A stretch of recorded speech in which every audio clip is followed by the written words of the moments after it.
for ISA Pune's webinar, which is a series of tech talks which cannot be held physically now, due to the COVID situation. So we are holding from time to time tech talks under the aegis of ISA Pune as webinars. So we can have a wider reach and everybody can visit these presentations from the comfort of their home or office. So welcome to you all once again. We will just take a couple of minutes to tell you about ISA Pune's activities and ISA, that is International Society for Automation's overall activities. So Sridhar, if you can pull up that slide about ISA,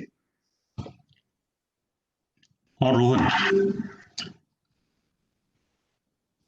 Rohan,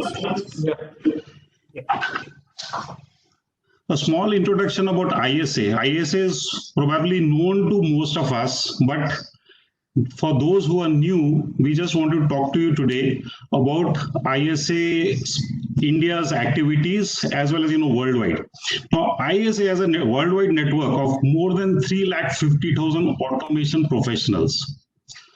We are celebrating a 75th year this year, and that is year 2020.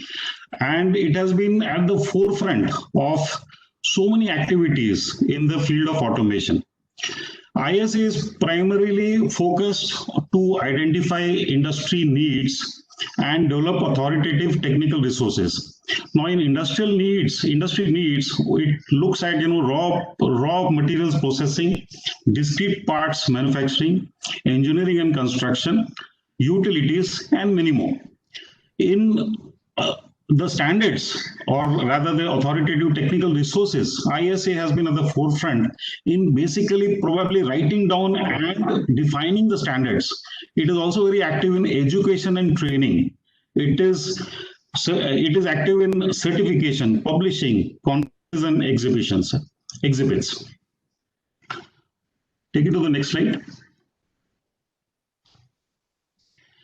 ISA's impact on the world of automation. It looks at industry needs and what then can be ISA's solutions towards that. Now, industry requires skilled workforces. So they require workforce which is strong in fundamentals and troubleshooting.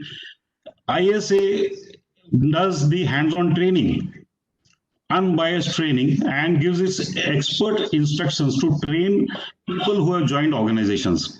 Objective skill assessments. Here we are active in certification. For example, the certification in cybersecurity, which we held last year in India, it was a first for ISA. So that is what we also do. So objective skill assessments, we have to have the end user looks at to see proficiency, which is demonstrable. So here we offer against that certification, which is a certified automation professional and so on. ISA also promotes best practices and how best practices can be propounded. They can be done by networking opportunities and case studies of best practices. These are basically then again publicized through or disseminated through conferences and exhibits. So we have topic-based, topic-focused conferences, and we have section events worldwide. In topic-focused conferences, Pune has taken the lead in having almost every year, or maybe alternative year, our Industry 4.0 IIoT conferences, which we are having this year also in the month of November. It also has section events worldwide, including our section. I'll tell you something about our sections also. India consists of sections, which is Mumbai, that is Maharashtra section, Pune, Bangalore, Calcutta, Hyderabad, South India, that is Chennai and Delhi. Now, and Baroda. We are also part of District 14. District 14 comprises of the sections from India as well as Singapore and couple of student sections from China. Now, industry needs also, after best practices, it also needs continuing education. So resources have to be available 24/7 and the latest industry trends and applications have to be right at hand. So what do we do for that? We have a strong hand in publishing authoritative books, You have probably heard about the instrumentation LipTech handbook, the authoritative book on that has been written by LipTech, an ISA professional. It also publishes every month in tech, so widely read magazines, technical journals, and all that. We also have a very strong website. You can visit ISA.org, and there are a lot of resources available. It also promotes operational excellence by improving performance, operability, reducing downtime, and reducing maintenance costs. This is done by basically establishing standards. ISA has been responsible for establishing standards in various, more than 150 different industry standards it has established. It also has a reciprocal adoption with IEC. So what is the result? The result is increased productivity. So I think that's a very brief introduction. You can also visit us on our website, isa.org, as well as you can visit our Pune's website, Pune section's website, where all the information about the programs, the members, etc., is all available on our sites. Now, taking much more of the time, I will introduce you to today's topic and to today's speaker, Mr. Rohan Yadwadkar. Mr. Rohan is a business development consultant in Adept Fluidyne Private Limited. Mr. Rohan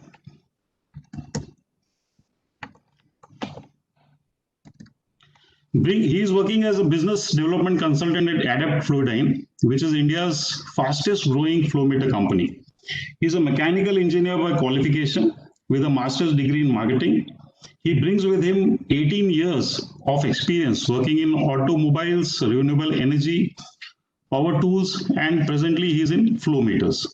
Rohan's longest tenure was with India's one of the top renewable energy brands, Suzlon, for 11.5 years, where he has worked on overseas projects in Brazil, Germany, and South Africa. In the automobile sector, Rohan has worked with Force Motors for sales of commercial vehicles, and more recently in Fiat Chrysler Automobiles in global supply chain for Jeep brand of cars. His interests are sustainability and optimization.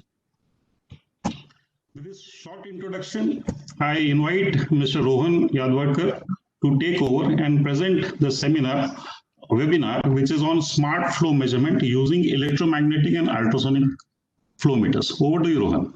Thank you. Thank you, Mr. Guru.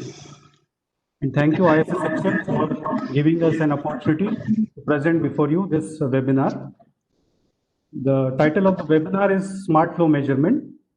And I would say it has become a trend these days to put a prefix smart to everything. We have smartphones, we have smartwatches, we have smart refrigerators, we have smart cars, and even smart homes. Industries are getting smarter with more and more devices and digitization helping automation. Like we say, Rome was not built in a day. Similarly, all smart things did not become smart overnight. It is a continuous process and a very challenging journey. In this webinar, we'll be starting with the flow theory initially. But as we understand the basics, we can then discuss what are smart flow meters. The duration of this presentation is approximately 45 minutes. And after that, if time permits, we will have a question and answer session through the chat windows.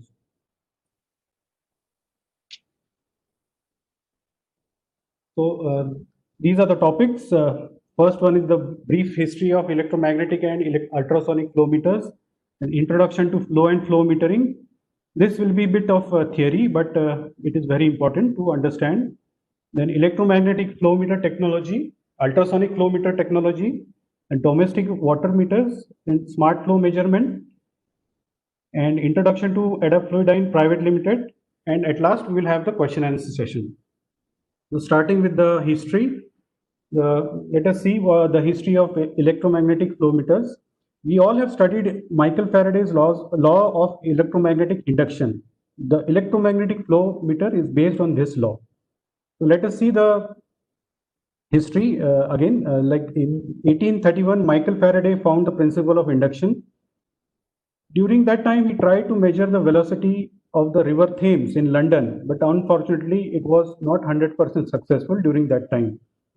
Then subsequently, over the years, there were many inventions and trials almost for next 100 years. And finally, in 1952, the Dutch company Toby-Meter introduced the first commercial electromagnetic flow meter. Today, electromagnetic flow meters, or also called as Mach flow meters, are among the world's widely used flow meter types. So let us see the history of ultrasonic flow meters. Ultrasonic flow meters were started by Japanese physicist Shigo Satomura. Satomura created an ultrasonic flow meter that used the Doppler technology designed to deliver blood flow analysis. Ultrasonic flow meters for industrial applications started in 1963. With various inventions, ultrasonic flow meter is constantly evolving due to the development of sophisticated sensors, microprocessors, and lithium batteries, among the other technical advancements. Now we move to the third section, which is Introduction to Flow and Flow Metering. So we'll start with the flow rate. So what is a flow rate? Flow rate is one of the most important measured variables in the industry, along with pressure and temperature. The most important basic values for flow measurement are mass and volume. Mass with the symbol M measured in kg or gram, volume with the symbol V measured in meter cube, decimeter cube, which is liters, or centimeter cube. Since the majority of production systems operate continuously, the measured values must be representative of the instantaneous conditions or indicate the instantaneous values. Therefore, a time-dependent value is necessary, which is the flow rate. So, although mass flow rate is the ideal measurement value, but volume flow rate is usually technically more convenient to measure, and therefore it is preferred. So, let us see the considerations while measuring the flow. So, we'll start with the purpose. So, what is the purpose? First of all, the purpose of having the flow meter should be very clear. The purpose can be measured. The purpose can be to measure the flow rate, to measure volume, for monitoring purpose, for control purpose, analysis purpose, or even for billing purpose. So let us see what is accuracy and repeatability. Accuracy and repeatability are two most important specifications of a flow meter. Any flow meter should have a good accurate reading. Otherwise, the whole purpose of installing a flow meter gets defeated. It should also be able to give same readings when the process is repeated. And layout of piping work, it is also important as there may be certain alterations in the piping required for installation of flow meter. This will be discussing later in the presentation more in detail. So next is location. The location can be indoor location or outdoor location or even underground locations. Then fluid to be measured. So here the fluid can be water, it can be wastewater or sewage water. It can be various types of beverages, alcoholic beverages, non-alcoholic beverages. It can be milk or bakery or milk products. Then it can be also petroleum products. What are the norms, rules, and regulations to be followed? Generally, these norms are to be are the local norms, or if the flow meter is installed in a factory, you have to follow the factory norms, or even you have to look after the industry norms, or even the norms of a particular country. So, what are the engineering considerations? It can be various engineering parameters such as pressure, the temperature of the fluid, then the vibrations, then the corrosion prevention, then various other electrical parameters, the power source, power supply, and then the periodic calibration requirements. The calibration requirements can be once in a year, or it can differ depending on the situation. And last but not the least, the life cycle cost. So the cost of flow metering also needs to be taken into consideration. So let us see what is flow. It is a type of liquid flow within a closed conduit, or simply volume of fluid which passes per unit time. In this picture, you can see the green color shaded portion. This is the volume of fluid and the time taken to pass through this cross-sectional area. We'll now see what is volumetric flow and what is mass flow. So if the density is constant, then the relationship is simple. In case of volumetric flow, usually volumetric flow is represented by the symbol Q, where the unit is cubic meter per second or meter cube per hour. So volumetric flow can be volume upon time. It tells you the number of cubic meters of fluid that flow per second. Flow is also denoted as Q into A into V, where A is the area of the flow tube and V is the velocity of the fluids to be measured. Now let us see what is mass flow. If the fluid has varying density, then the relationship is not simple. The density of fluid may change with temperature, pressure, or composition. Here the mass flow concept comes into picture. So what is a mass? Mass is the amount of matter present in a substance. Mass flow rate can be calculated by multiplying the volume flow rate by the mass density of the fluid, which is rho.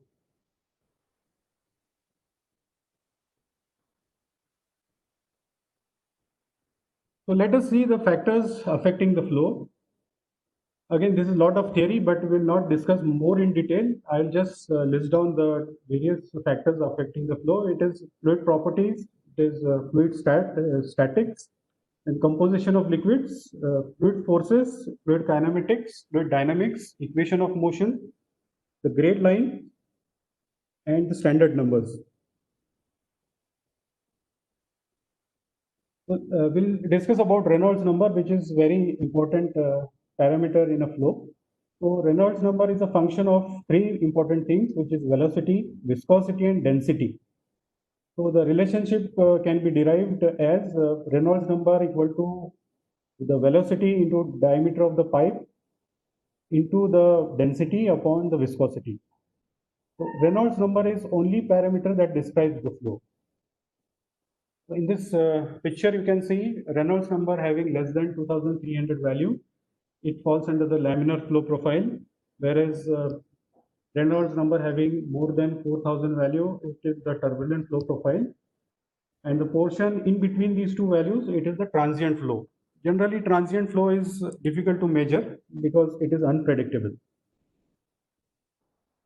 So what are the challenges in liquid flow measurement?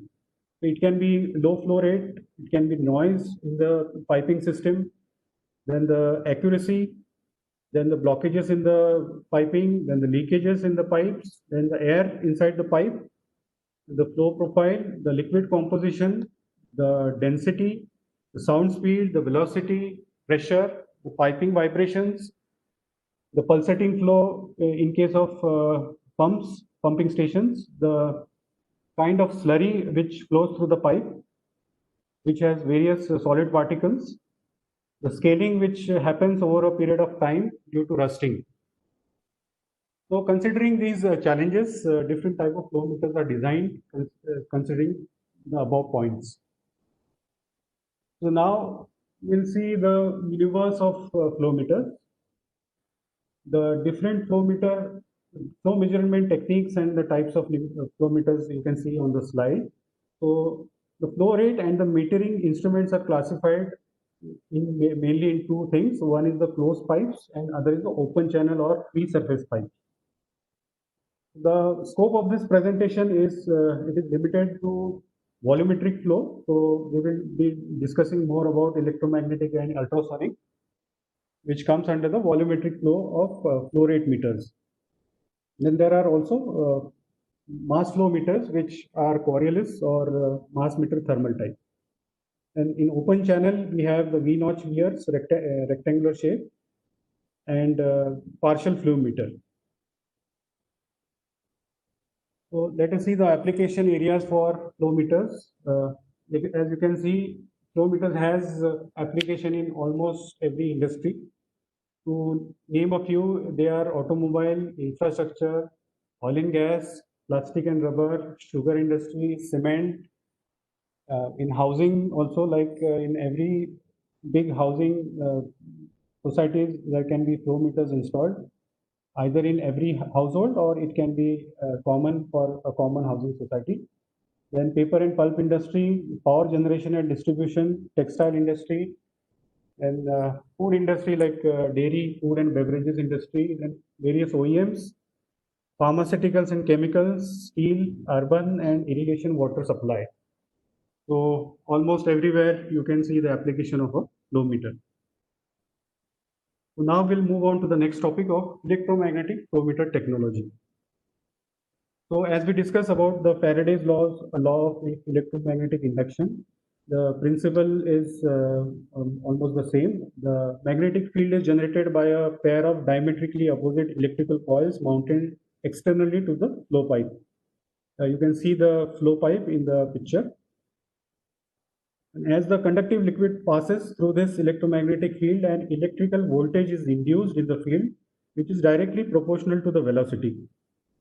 This induced voltage is perpendicular to the direction of the liquid as well as the electromagnetic field.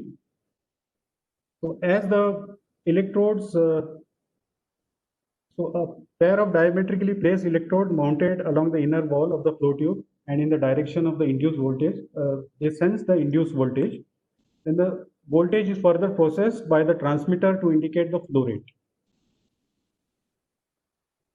So again, some theory part, flow computation basics. The flux density of the electromagnetic field and the distance between the electrodes are constant for a given flow meter. The induced voltage is therefore a function of the liquid velocity. So the voltage is directly, you can say voltage is also directly proportional to the velocity. So the formula which can be derived is the induced voltage is equal to the constant K, which is the flow tube constant, into magnetic field strength into the mean flow velocity into distance between the electrodes. So E equal to K into B into D. So let us see how the generation of magnetic flux happens in flow meters. So the generation of magnetic flux can be either AC excitation type or DC excitation type. First of all, we will understand what is excitation. So excitation is the process of generating a magnetic field by means of an electric current. So in AC excitation, we have like in initial days, during the initial development of electromagnetic flow meters, many manufacturers used AC excitation, which is a sine wave. But AC systems are susceptible to zero shift than DC systems. Then AC system has faster response time than the DC systems, making them more suitable where dynamic response is critical. AC systems are more robust in noisy application, example in case of slurries and pulps. So now we'll see what is DC excitation. So in case of DC excitation, the DC magnetic flow meters excite the magnetic coils with a pulsating direct current, making it possible to subtract out the noise signals. The DC excitation frequencies can be f by 2, f by 4, f by 8, and f by 12, where f is 50 hertz or 60 hertz. If we do not use bipolar excitation, then the ionization may occur on the electrodes and may affect the measurement of the fluid. In DC excitation, zero can be easily detected, like you can see in the slide. Unlike which, this is not possible with the AC excitation. In other words, DC flow meter automatically zeroes itself during the operation. So we are done with the theory part. Now we'll start, it will be more of practical examples that we'll be discussing. So these are the production techniques that I have tried to just put it in one slide for an electromagnetic flow meter. In the first photo, you can see a flow tube, which is generally non-magnetic type. A flow tube will have 3 to 4 holes depending on the model. And in the second picture, you can see the entry, the side covers or the side rings which are welded. And in the third picture on the top, you can see the hard rubber lining, which is placed inside the flow tube, and also the flanges which are welded. And in the last picture, you can see the copper conductor and also the welded flanges and the cables. So here the electromagnetic flow meter is ready. The body of the electromagnetic flow meter sensor is ready for the surface treatment and the various type of coating, the primer coat and the other coats and the final coat. And in the last picture, you can see a ready flow meter, which is now ready for the calibration before it is dispatched to the customer. Now let us see the various types of electromagnetic flow meter. First one is the full bore metal body type. So this is the flow meter which comes in front of you when you say talk about electromagnetic flow meter. So this is the vastly used across the industry, the full bore metal type flow meter. Then the full bore plastic body type is also there. Recently, the development has taken place where the plastic body can be either HDP type or it can be PVC type. And the third picture is the reduced bore metal body type. And fourth one is the insertion type. Insertion type is generally very rarely used.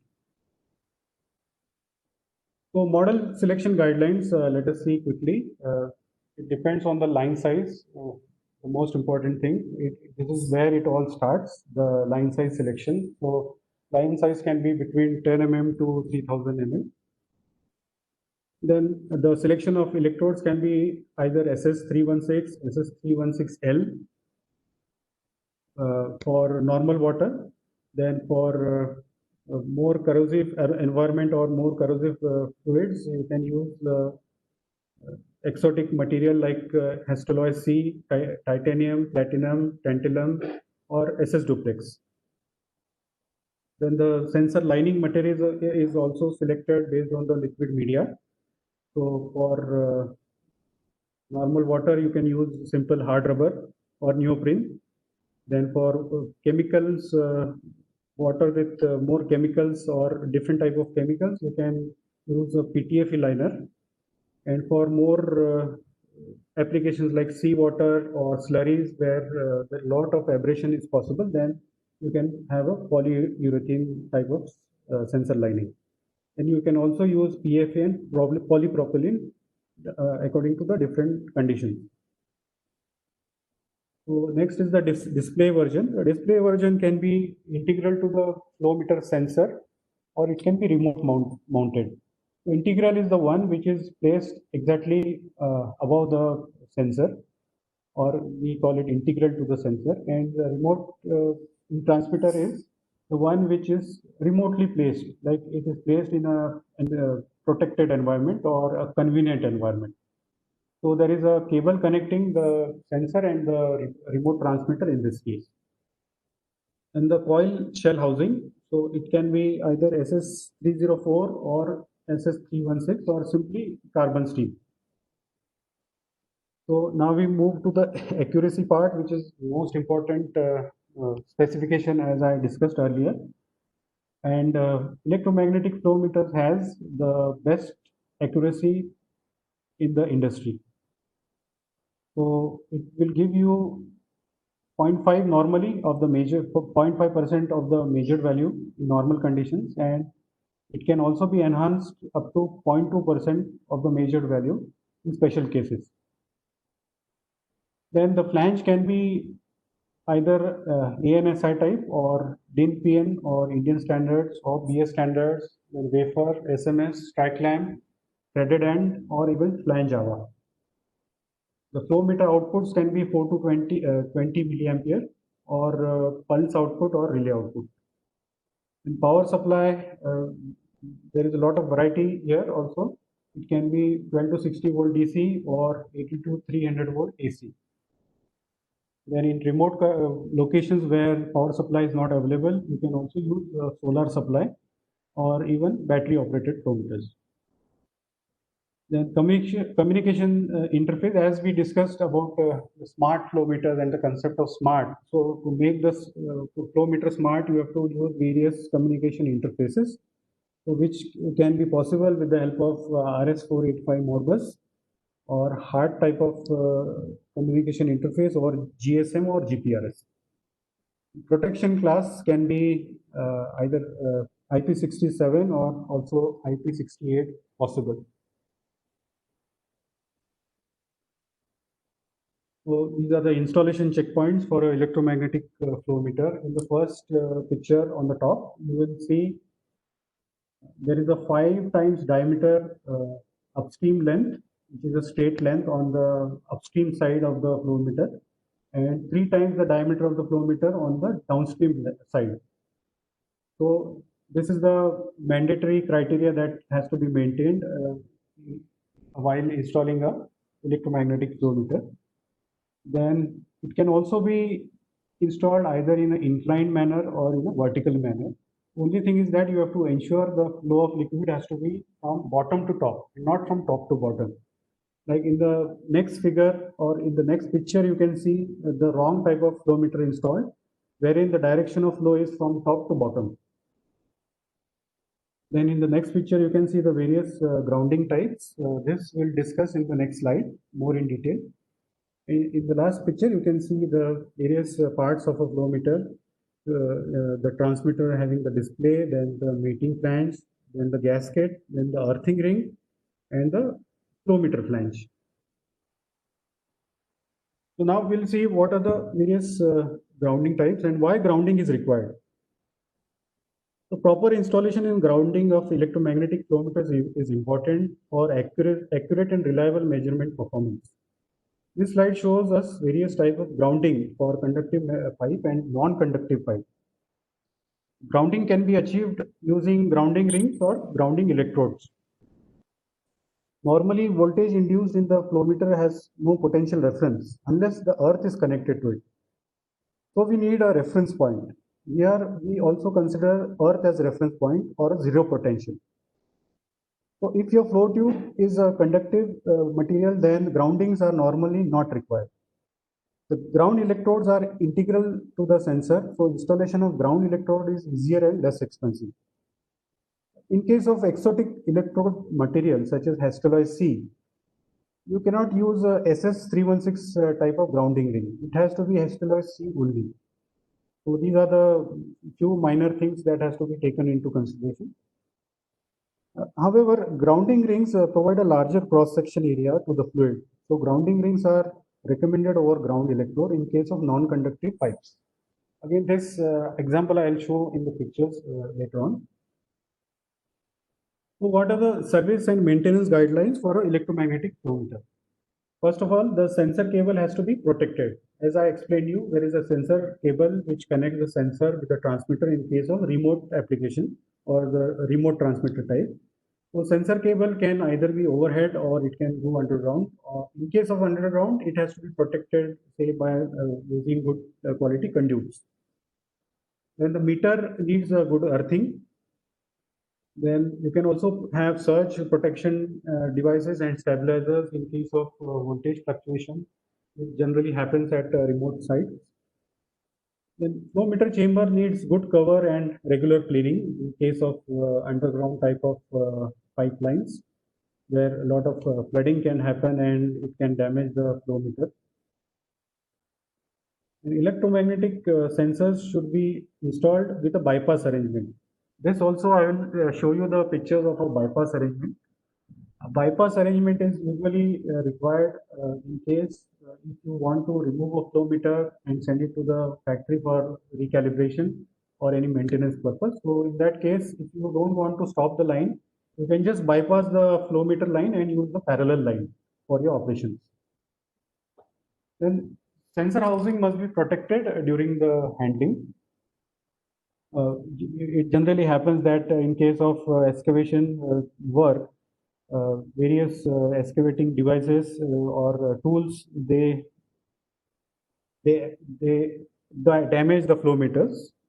It happens in case of using JCBs for excavation. The junction box and terminals and the cable glands must be firmly tightened and sealed every time they are opened or refitted. We have to also ensure that this is done by trained technicians only. Then the flow meter must be installed considering location which maintains the full flow condition, or pipeline should be modified to achieve a full flow condition. So in case of electromagnetic flow meters, since the liquid will flow through a flow meter and it will have electrodes inside it, you have to ensure that the flow meter will be full of fluid. It will not be partially full or it cannot be empty. So you have to ensure the electrodes are fully submerged in the flow meter. So you have to ensure a full flow condition. If it is a partial flow condition, then you will not get proper readings. The meter sizing should be such that accurately measurable flow velocity is either above 0.2 meter per second max, and minimum and max it it should be the minimum velocity should be 0.2 meter per second and maximum velocity should be 12 meter per second. Then flow meter and piping needs firm supporting. Again, I will show you the illustration in the picture. And electromagnetic flow meters have no moving parts, so as such there is very less maintenance required. However, when used for slurries or sludge or effluents, periodic cleaning is required for electrodes. So now this is a photo showing an electromagnetic flow meter. This is generally a arrangement for a RO water plant. Then this is a flow meter used in a sewage treatment plant. This is used in a sugar factory. You can see the straight length in the upstream side, which is 5 times the diameter, and on the downstream side, it is minimum 3 times the diameter of the flow meter. So this has to be ensured by the whoever is installing the flow meter. And also you can see the layout of the pipe is in such a way it is made sure that the flow meter is always full of water, even if it is not in operation. So again, a flow meter, this is a large diameter flow meter used for irrigation work. And this is a remote type of transmitter, which is installed somewhere away from the flow meter sensor or the pipeline. And this is a flow meter for water treatment plant, the integral type of transmitter. And again, a similar example of underground type of flow meter, large diameter flow meter for irrigation, where the transmitter is placed above the ground. Here I would like to show you the solid support that has been made for installation of a flow meter. And you can notice the pipeline used here is not a metallic pipeline, it is a plastic or a PVC pipeline with a UPVC flange. And the flow meter is placed in such a way that it will have a solid support with a good type of foundation. This is the integral type of flow meter, and you can see since this is a non-conductive pipe, you will require a grounding ring. So you can see there is a grounding ring between the flow meter flange, which is a blue color, and the plastic flange, which is white color. And again, a typical example of a magnetic flow meter with 5D on the upstream and 3D on the downstream. Yeah, this is one arrangement where the bypass arrangement is nicely shown. You can see there are total 3 valves which can be operated. So just in case if you want to remove a flow meter and send it to the calibration lab, still you can have your usual operations by bypassing that particular line and using a parallel line. Again, a typical example of electromagnetic flow meter. So here you can see the black colored body. It is a plastic body or HDP type of body for a flow meter, and also the bypass arrangement you can see. So this was all about electromagnetic flow meters. Now we will move on to the next topic of ultrasonic flow meter technology. So the principle of operation for ultrasonic flow meter technology is ultrasonic flow meters measure flow velocity via the transmission of sound waves through the fluid. There are 2 types of ultrasonic flow meters available based on the principle of operation. One is the transit time, other is the Doppler method. Transit time is also called as the time of flight or time distance method. In the picture, you can see ultrasonic type of flow meter. So here you can see, I will not due to time constraints, I will not go much in detail, but I will explain the picture where you can see a probe A and a probe B. Probe A is nothing but a transducer, which is a piezoelectric crystal type. When an electric current is passed through a piezoelectric crystal, then the ultrasonic waves or signals are sent from that transducer to the other transducer. So here, this is a transit time method. So you have to measure the velocity from probe A to probe B, which we can say it is time AB. And as soon as the signal reaches the probe B, it is reflected back to the probe A, which is against the flow of fluid. So here the time taken is slightly more than the time taken from probe A to probe B. So there is one time which is probe AB and the other time which is PA. So there is a difference between both the times, or we can say flights of time, and which we call as a delta. So this delta is directly proportional to the velocity. And as we said, the rate of flow is Q equal to V into A. So here you can find out the flow rate with the formula velocity into area of the cross section of the flow tube. The other method is the Doppler method. Generally, the Doppler method in flow metering is used where there is more than 2% of solid content. So in case of the earlier clamp-on type, those ultrasonic flow meters can be used where the solid content is less than 2%. Whereas in case of more than 2% solid content, you can use the Doppler method. So in a Doppler method, the signals are reflected back by either the solid particles or it can be air bubbles also. And accordingly, the velocity is measured.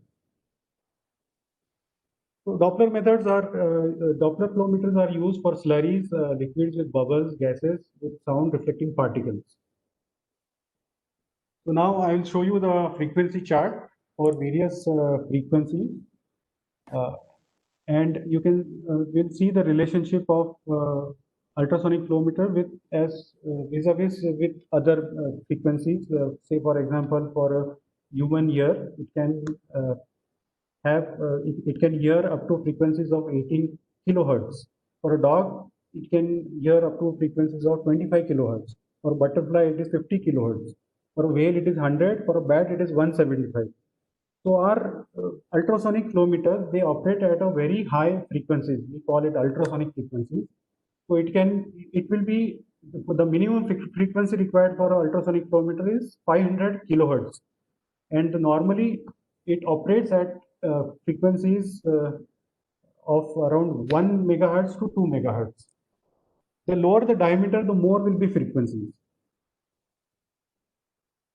Here you will see there are two types of ultrasonic transducer installation. So one is the clamp-on type, wherein the transducer is placed on the pipe with the help of an acoustic gel, and it is clamped to the pipe. This is for mostly for the permanent or long-term applications. And other is the insertion type, wherein you have to drill a hole in the flow tube and put a insertion type of transducer or a sensor, which is a wetted part of the flow meter. So we'll see the average flow velocity in a pipe. So what is measured in case of ultrasonic is the velocity over acoustic path. But what is required? We require average velocity, wherein path is not taken into consideration, but the entire cross-sectional area is taken into consideration. So in case if there is a single path, we still will be able to measure the velocities, but it will not be that accurate. So in order to increase the accuracies, we can go for a two-path method or a four-path method. You can see here there is a two-path method where there are 4 sensors. Then this is a 4-path method where there are 8 sensors. The more the paths, the more accurate your readings will be. So now we'll see the types of ultrasonic flow meters. First is the clamp-on type, wall mount type, which is used for permanent applications or permanent measuring purpose. And second is the handheld type of clamp-on meter. Here, in case you want to measure the flow rate just for a temporary or one-time purpose, you can use this type of flow meter. Also, this can be used for auditing purpose, or for you can take this handheld type to remote locations where you want to measure the flow. The third one is the insertion type, which we discussed. It can be 1-part, 2-part, or 4-part type. And the fourth one is the inline type of ultrasonic water meter, which is generally this is operated with the help of battery, and it also has a GPRS connection. So service and maintenance checkpoints, these are the checkpoints in addition to the points that we have discussed for the electromagnetic type of flow meter. So here, the ultrasonic insertion sensor are normally provided with insertion retraction assembly with isolation wall assembly to remove sensor for maintenance and calibration. So the sensor require a lot of it requires periodic calibration as well as it requires maintenance in form of cleaning. So it should be easy to remove the inserted sensor from the flow tube. So you can use a retraction assembly. And unlike the upstream length we used in electromagnetic flow meter, here you have to have 10 times diameter, and for the upstream, and 5 times diameter in the downstream for a straight line to be maintained while site selection. So this is a difference in the upstream and downstream length. Then location where bubble or cavity forms should be avoided. The use of good quality acoustic conducive couplant for clamp-on sensors has to be done. And for clamp-on meters, flooding of chambers need to be avoided as it may spoil the coupling compound. Sensor pipe diameter and thickness measurement should be accurate, and sensor spacing and mounting should be accurate as far as possible. The pipe surface cleaning and sonic couplant should be correctly applied.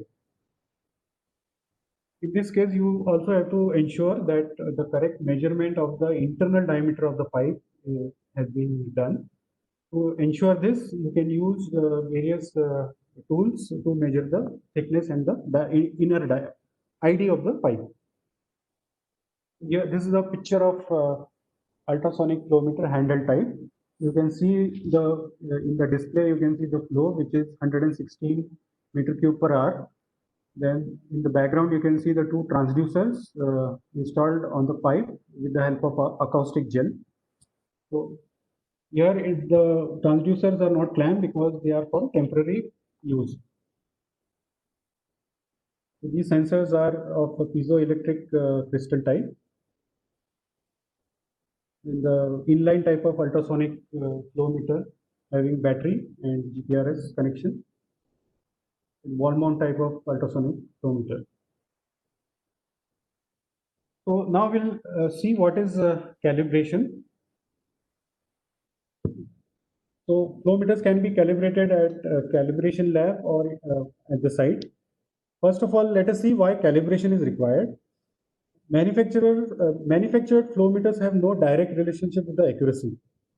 To make the instruments accurate, we need calibration. Naturally, every flow meter has to be calibrated irrespective of the batch production. This makes calibration a very important criteria for any manufacturer. In a calibration laboratory, either we can do flow rate calibration using gravimetric method or a totalizer calibration using volumetric tower comparison method. In gravimetric method, which is ISO 4185, either we can do flow rate, we collect water in a weighing tank for a known period of time for a gravimetric method. So after a certain time, water is stopped and the time taken to fill the tank to a known volume is measured. So now we apply the formula weight divided by time, we get the flow rate. So based on this master flow rate, which is used using this type of technique, we calibrate the flow meter which is newly manufactured. Whereas in volumetric tower comparison method for totalizer calibration, Here we don't measure the flow rate. It is a totalizer calibration. So in volumetric tower calibration, there is a known volume such as 10 meter cube or 20 meter cube or 40 meter cube passing through the flow meter to be calibrated. So initially, we note down the totalizer readings of the flow meter, and after passing of this known volume, we note down the final readings of the flow meter.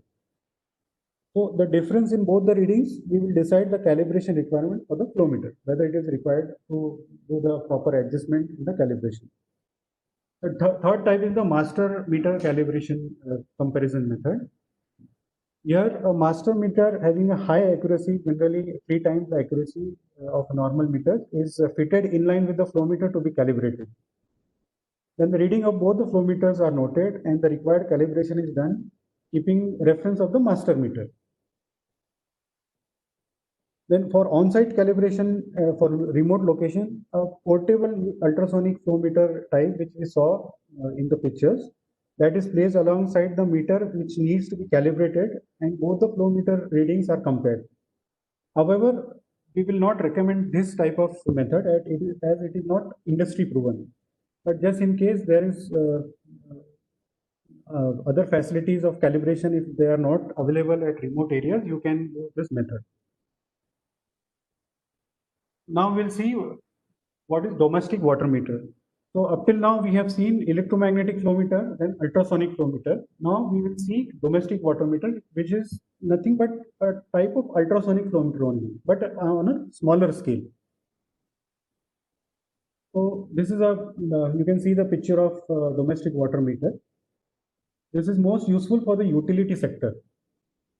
You can say you can use a domestic water in place of a mechanical water meter.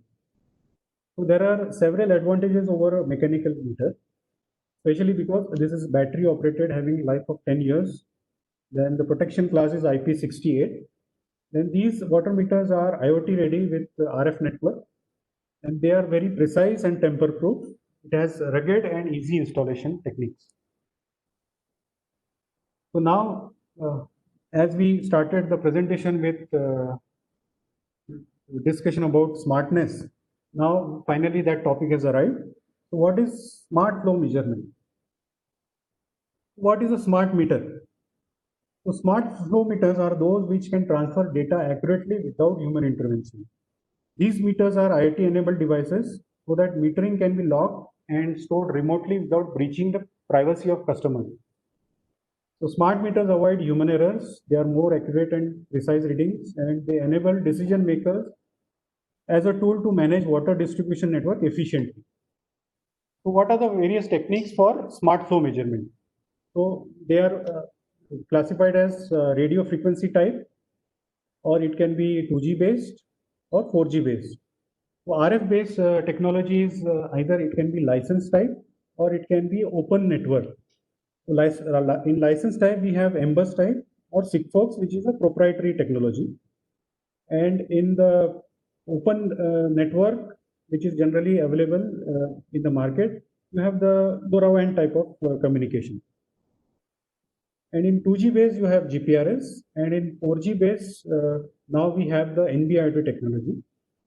Generally, the network for LoRaWAN is offered by Tata Communications in India.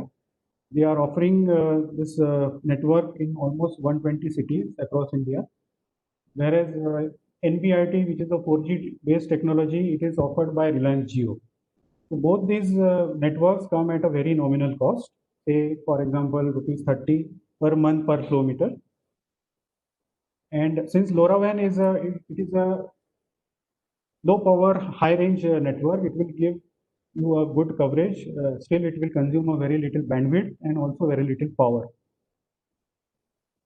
So the application of smart technology is into smart cities, water supply schemes, lift irrigation schemes, IT parks, large factories, industrial complexes, and common ATPs.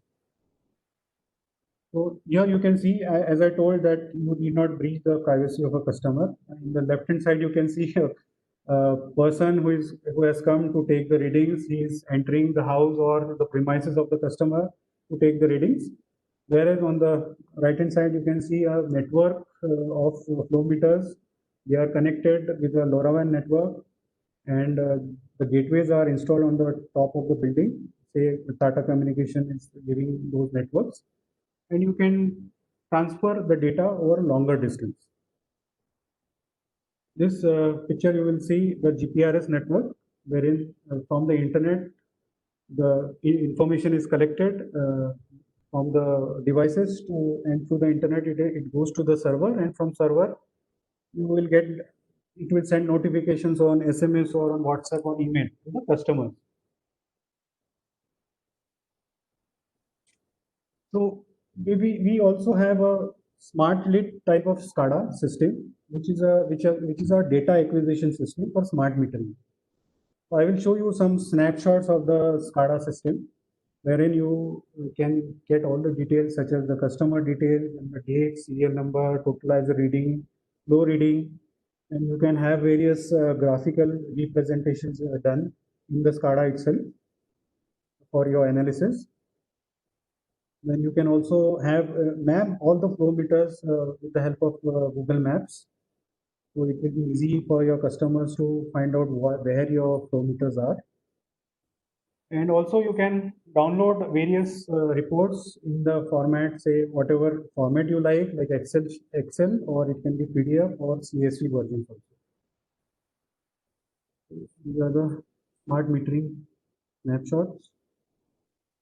So now we come to the end of the presentation, which is the introduction to ADAPT Fluidyne Private Limited. So I'll talk about we have very limited time left. So we'll start with the key capabilities. So ADAPT Fluidyne Private Limited is a leading manufacturer of electromagnetic and ultrasonic flow meters.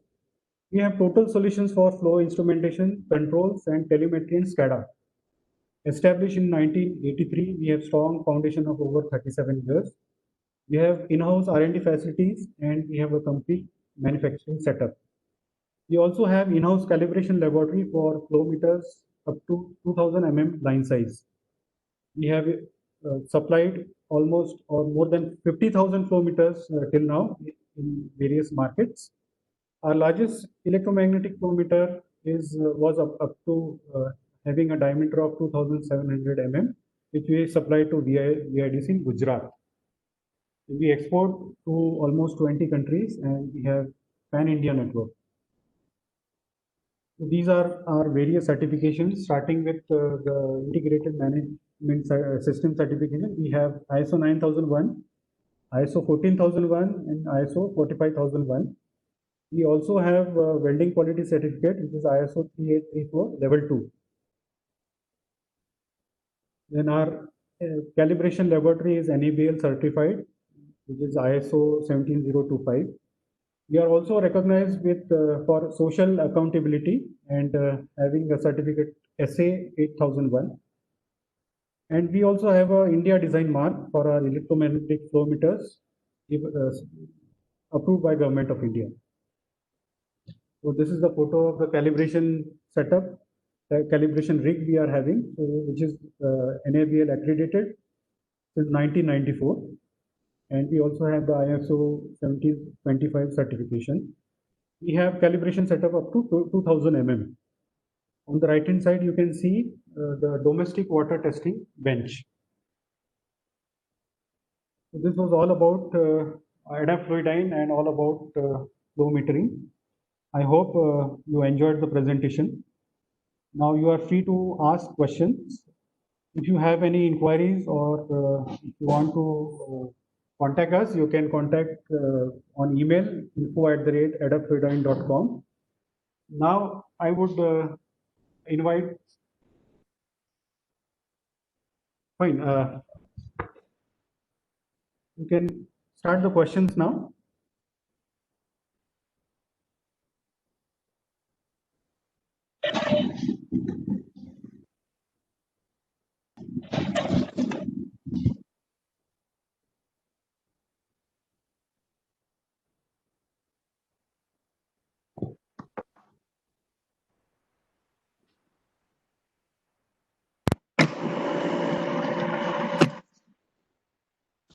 Magnetic flow meter in both direction.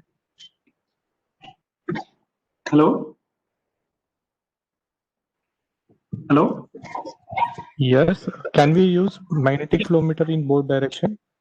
Yes, yes, Aniket, we can use, it is a bi-directional type of flow meter. We can use it for both the directions. And sensor is removable. Sir, can I ask a question, sir? Can we remove the sensors and replace with the another one? Can you come again?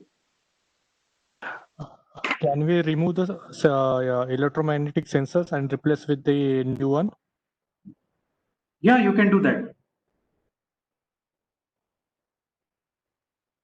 How do we go for leakage detection, sir? You can use a portable ultrasonic type of